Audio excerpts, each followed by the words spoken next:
இப்படி நகைச்சுவை பாடல்களை துணுக்குகளை படித்து இதழ்களை மாத இதழ்களை வார இதழ்களை படித்ததன் மூலமா பள்ளி முடித்து கல்லூரிக்கு போன பிறகுதான் கவிதை என்பது எழுத தொடங்குவதை நான் தொடங்கியது. அதனால அந்த தம்பியை பார்த்தவுடன் நேற்று அந்த படத்தில் அழைப்பதில் அவர் பேரத்தை நான் தான் போட்டேன். அப்போ கூட பெரிய ஒரு பையன்லாம் தெரிஞ்சாரு. நான் இங்கே பார்க்கும்போது ரொம்ப சின்ன பையன். நான் அப்படியே சொன்னேன் அவரை, உங்களை என்னை பார்த்த மாதிரி இருக்கீங்க அப்படின்னு. அதனால அவர் தம்பின்னு சொல்றேன். அவரை அந்த மாதிரி தொடங்கிய பருவமே எனக்கு இந்த பருவம் தான். அந்த காலகட்டத்தில் நாம் எழுதி வந்த வெளியிட்டு வந்த இதழ், அதாவது மற்றவர்கள் எழுதி மாத இதழ் மாதிரி நாம் ஒரு இதழ் வெளியிடுவோம், நம்மளுடைய படைப்புகளை இதழாக வெளியிடுவோம் என்று இளைய நிலா என்று ஒரு இதழை நான் வெளியிட தொடங்கினேன். 97 முதல் இதழ் குடும்பத்தில் வெளியிடுகிறோம். அந்த இதழ் தொடங்கும் போது என்னுடைய தோழர்கள் நண்பர்கள் அந்த ஊர் பகுதியில் நண்பர்கள் நிறைய பேர் இருந்தாங்க. என் அகவை ஒத்த 17, 16, 18 அகவையில் அவங்களுடைய துணையோடு அந்த இதழை வந்து நான் வெளியிட்டேன். முதல் 2 இதழ் வெளியிட்டேன், 3 இதழ் வெளியிட்டேன். அந்த 3 இதழுக்கு பிறகு ரொம்ப பொருளியல் சிக்கலாயிடுச்சு. ஒரு இதழ் அப்படிங்கிறது அன்றைய காலகட்டத்தில் இன்றைக்கு 29 ஆண்டுக்கு முன்பு 1000 ரூபாய் குறைந்தது, அதுக்கு மேலதான் 1000 ரூபாய்க்கு வெளியே செலவு பண்ணா தான் அந்த இதழை வெளியிட முடியும். அப்படி ஒரு 15 பக்கம் 20 பக்கத்துக்குள்ள அந்த இதழை வந்து நாங்கள் முதல்ல 3 இதழ் வெளியிட்டோம். பன்னீர்செல்வம் போன்றவர்கள் எல்லாருமே எனக்கு ஒரு வழிகாட்டியாக இருந்தோட அப்பவே எனக்கு வழிகாட்டியாக இருந்தாங்க. கருத்துக்களை நெறிப்படுத்தி இது எதை எழுதுங்க, இது எதை தவிர்க்கணும், இதெல்லாம் வந்து சமூகத்துக்கானதல்ல, இதெல்லாம் முற்போக்கானது, இதெல்லாம் முற்போக்கானது அப்படின்னு வழிப்படுத்தி நெறிப்படுத்திய தோழர்கள் பன்னீர்செல்வம் அவர்களுக்கு பெரும்பங்கு உண்டு.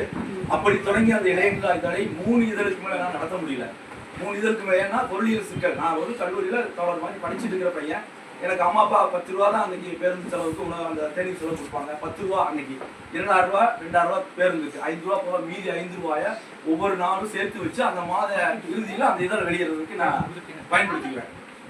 அப்போ அதே போல் கணிப்பொறி அச்சகத்துக்கு நான் பயிற்சிக்கு போயிட்டு இருந்தேன். அந்த அச்சகத்தில் போய் நானே அந்த இதழை தட்டிச்சு பண்ணி, தட்டிச்சு போனால் அதுக்கு தனியாக காசு கொடுக்கணும். அந்த நம்மளே பண்ணுவோம்னு தொழில் பண்ணுற மாதிரி கணிப்பொறி பழகி நானே தட்டிச்சு பண்ணுவேன். தட்டிச்சு பண்ணி அந்த ஒரு 10 நாள்களில் ஒவ்வொரு நாளும் போய் இதழ் தொகுத்து அதே போல் மற்றபடி தோழனுடைய கவிதைகள் படைப்புகள் வாங்கி ஒரு கவிதை கட்டுரை எழுதுவார், ஒரு கதை எழுதுவார். தோழன் ராசா போன்றவர்கள், ஐயா இந்திரசித் ஐயா போன்றவர்கள், அதே போல் பன்னீர்செல்வம் தோழர் போன்றவர்கள் தான் அப்பொழுது எனக்கு படைப்புகள் தருகின்ற முதன்மையான படைப்பாளர்கள். வழிகாட்டு நெறிகாட்டியும் செய்து படைப்புகளையும் தருவார்கள். அதை வாங்கி நானே போய் அந்த மாலை நேரம் கிடைக்கிற நேரத்தில் தட்டிச்சு பண்ணுவேன். 1 மணி நேரம் எனக்கு கொடுப்பாங்க. அப்புறம் கணிப்பொழி வேலை உடனே நான் அனுப்பிடுவாங்க. திருப்பி அடுத்த நாள் போய் மாலை 1 மணி நேரம் உட்காந்துட்டு அடிச்சடிச்சு அது ஒரு 15 பக்கம் அந்த இதழ் அணியம் பண்ணுறதுக்கு 1 வாரம் 10 நாள் ஆயிடும். அதன் பிறகு அதை எடுத்து வந்து திருத்தம் பார்க்கணும். 3 இதழுக்கு பிறகு 4ஆம் இதழுக்கு மேலே தோழர்கள் யாரும் துணை புரியல. அவங்க வேலையை பார்க்க போயிட்டாங்க. ஏன்னா நான் படிக்கிற வேலை, நான் படிக்கிற எங்கள் வீடு திட்டுறாங்க, உங்களோட சேர்ந்து என் போல கேட்டு உன்னோட சேர்ந்து நானும் கேட முடியாது, நீ என்னவோ வந்து இதை கைவிட்டு போயிட்டாங்க. 4ஆம் இதழுக்கு பிறகு என்னால் தனியாகவே ரொம்ப கடினப்பட்டு தான் அந்த இதழ் கொண்டு வந்தேன். அப்படி கொண்டு வந்த இதழ் என்னன்னா, பெருசாக அந்த இதழ் வந்து இப்படி கொண்டுட்டேன். அவ்வளோ என்னால் முடியலன்னா இந்த வடிவத்தில் இப்படித்தான் இருக்கு புத்தகம். அவனோட விலை எவ்வளோ தெரியுதா? 1 ரூபா என்பது அன்றைக்கு பெருசு. இதில் ஒரு 10 பக்கம் 12 பக்கம் அதில் ஏதாவது விளம்பரம் யாராவது தருவாங்க. அதில் விளம்பரத்துக்கு ஒரு 100 ரூபா 150 ரூபா கொடுப்பாங்க. அப்படி 2 விளம்பரம் வந்தால் 300 ரூபா ஆச்சு. மீது 1000 ரூபா செலவுக்கு இந்த இதழ் அடித்து விற்கணும்.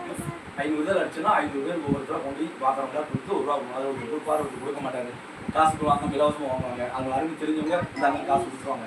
இப்படி வெளியிட்ட அந்த இளைய நிலா இதழ்களில் இடம்பெற்ற கவிதைகள் தான் தொடக்கத்தில் நான் இந்த இதழை எழுதியது, இந்த நூலில் எழுதியது. என்னுடைய பட்டறிவை, என்னுடைய படிப்பணியை சொல்வதற்காக சொல்கிறேன். இப்படி 97லிருந்து 2007, 8 வரை 10 ஆண்டுகள் நான் எழுதிய கவிதைகளின் தொகுப்பு இந்த நூல் என்று சொல்லலாம். இதற்கு முன்பே 1999 நான் முதல் நூல் வெளியிட்டேன். அதுவும் அப்படித்தான், சட்டப்பையில் வச்சுக்கிற மாதிரி இருக்கும். அந்த பாக்கெட் ரொம்ப சின்னதான். அவ்வளோதான் முடியும். எந்த வருமானம் இல்லை, தொழில் இல்லை, வேலை இல்லை. நானே கல்லூரி படிச்சுக்கிறேன். எனக்கு ஒரு சோறு ஓடி தண்டச்சோறு ஓடி பள்ளிக்கு அனுப்புறதே பெருது. இதுக்கெல்லாம் காசு கொடுப்பாங்களா வீட்டில்? அதையும் மீறி அந்த பாடல்கள் எழுதியுள்ள அந்த தொகுப்பு வந்து சின்ன தொகுப்பாக என்னுடைய ஆசான் அம்மா அவர்களுக்கு தெரியும், அரவாடிகா அவர்களுடைய உதவியாலும், இந்திரசித் ஐயா அவர்களின் உதவியாலும் நான் பணிபுரிந்த அச்சகத்தில் எனக்கு அந்த அச்சம் வந்து மலிவு இலவனா கூட மலிவு விலையில் அடிச்சு கொடுப்பாங்க. இந்த அளவுக்கு தான் இருக்கும் அந்த புத்தகம். நான் இப்போ கூட அதை வலைவெளியில் பதிவிட்டிருக்கேன். ஒரு 22 பக்கம் 24 பக்கம். அப்படி வெளியிட்ட முதல் நூல் நினைவின் நிழல்கள். அதை வந்து இன்று வரைக்கும் நான் மறக்கவே இல்லை. அந்த நினைவு நிழல்களை என்னால் மறக்க முடியாது. அந்த அளவுக்கு அறுபாடு விட்டு வெளியிட்ட அந்த நூல். அந்த நூலுக்கு பிறகு 10 ஆண்டுகள், ஏறத்தாழ 1999, இது 2009, 10 ஆண்டுகள் என்னால் எந்த நூலும் வெளியிட முடியல. நமக்கே செலவு பண்ணி காசு அளிக்கும் போது நூல் வெளியிடலாம் நமக்கு எங்கே போக முடியும்? பேராசிரியர் முனைவர் காமராசிரியர் முனைவராக போனான்னு கூட எனக்கு சொன்னார், நூல் வெளியீடு என்பது அவர் எழுதலையா, நான் அவ்வளோ கடினப்பட்டு ஒரு நூல் தோற்றுருக்குன்னா அது வெளியில் கூட இல்லை இல்லைங்களா? அப்படி கலைஞர் அளவுக்கு போய் அதனுடைய கருத்தெல்லாம் வாங்கி வந்தவர். அப்படி வந்து வெளியிட சூழல் இன்றைக்கு அப்படின்னா அன்றைக்கு வந்து ரொம்ப குறைவான வறுமொழியில் குறைவான வருமானத்தில் நாம் நூல் வெளியீடு என்பது கனவு கூட நினைத்து பார்க்க முடியாது. நம்ம வர அது சாப்பிட முடியும், வேலை செய்ய முடியும். இந்த மாதிரியான சமூக பணி படைப்புகள் வெளியிடுவது என்பது அரும்பெரும் செயல். இது ஏன் சொல்லுவேன், இன்றைய மாணவ செல்வங்களை உணர வேண்டும். தமிழினின் போன்றவர்கள் மிக அரிதான படைப்பு பிறவி. நான் ரொம்ப வியந்து தோழர் சொன்னதை போல, செந்தில்குமார் தோழர் சொன்னதை போல வியந்து பார்க்கிறேன். ஏற்கனவே அவர் உரையை நான் வீட்டில் போய் கேட்டிருக்கேன், அவர் வீட்டில் திருக்குறள் பேசி கேட்டிருக்கேன். பெரியார் பற்றிய உரை நான் கேட்கும்போது உண்மையில் மெய் சிலிர்த்து போனேன். தோழர் சொன்னதை போல மெய் சிலிர்த்து போனேன். அதுக்கு அவருடைய தந்தையார் தாயார் குறிப்பாக அவங்க தாயார் மிகவும் பாராட்டுறேன். அம்மாவுடைய ஊக்குவிப்பில்லைன்னா இந்த மாதிரி ஒரு பிள்ளைக்கு வந்து வளர முடியாது. பெரியார் அன்றைய சொன்னார், ஒரு வீட்டில் நாட்டில் ஒரு ஆண் படிக்கிறோம், ஒரு பெண் படிக்கணும், பெண் இந்த சமூக கல்வி படிக்கணும், பெண் இந்த அறிவை கொண்டு போகணும் அப்படின்னு பெரியார் சொன்னார். அந்த அறிவை வந்து சரியாக அவங்க அம்மா அவங்களுக்கு ஊட்டுறாங்க. அந்த மாதிரி அந்த பருவத்திலிருந்து இதிலிருந்து நம்ம எல்லாரும் கொண்டு போகணும் இந்த பிள்ளைகளுக்கு அப்படின்னால தான் நான் இதெல்லாம் சொல்கிறேன்.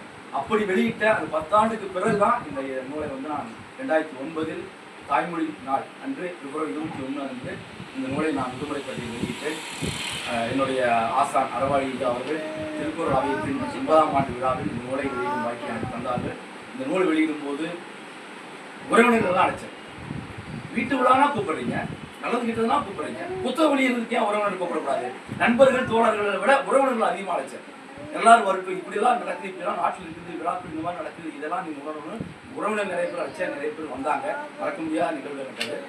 அதிலிருந்து அம்மாவுக்கு அந்த பேராசிரியர் இந்திரிசத்தை அவர்களும் எனக்கு ஒரு ஆசிரியர். அவர் சொல்வார், எந்த ஒரு நிகழ்வானாலும் ஒரு நூல் வெளியிடும்.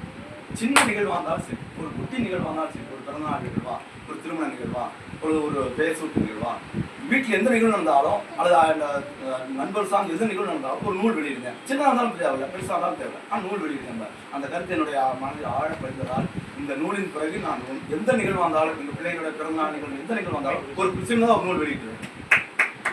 இன்னும் அச்சடிச்சு பெருசா பண்ணுங்க, இல்லைன்னா சின்னதாக ஒரு படி எடுத்து நகல் எடுத்து வெளியிடுங்க.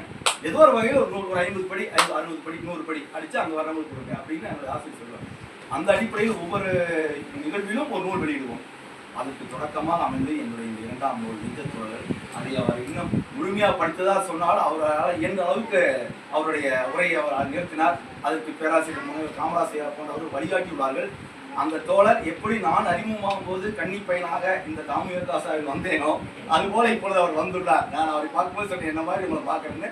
அவரும் நாளை என்னை போல் இன்னும் 25 ஆண்டுக்கு பிறகு என்னை போல் இன்னும் சிறந்த, என்னை விட சிறந்த ஒரு படைப்பாளனாக, இந்த சமூகத்தை நோக்குகின்ற பார்வையாளனாக, இந்த தாமியர்தாசாவுக்கு பெயர் சூட்டும் மாணவராக, இளைஞராக உருவாவார் என்பதை சொல்லி சிறப்பான அருமையான நூலை வாழ்த்தி எழுதி தன்னுடைய கருத்தை பதிவு செய்த ஒரு தடுமாற்றம் இருந்தாலும் துணிச்சலா வந்து பேசிட்டார். ஏன்னா நான் தோழர் அப்படியே சொன்னேன், நான் போய் முதல்ல மேடை நிற்கும் 2 கால் நடுங்கும்.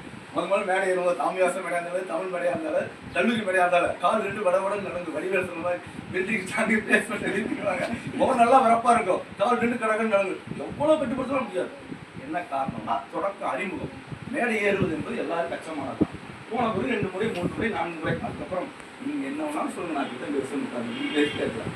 அந்த மாதிரியான ஊக்கமும் அந்த துணிவும் அந்த மேடை தரும். குறிப்பாக முற்போக்கு மேடை தரும். நம்ம போன முற்போக்கு எழுத்தாளர் சங்கத்துடைய மேடை தரும். அந்த ஊக்கமும் துணியும் எனக்கு அந்த தந்தால் தான் நான் இப்பொழுது 27 ஆண்டுகளுக்கு பிறகு கால் நடுங்காமல் விடவரை நடுங்காமல் நேரம் நின்று பேசிட்டு இருக்கேன். அந்த வகைக்கு எனக்கு இந்த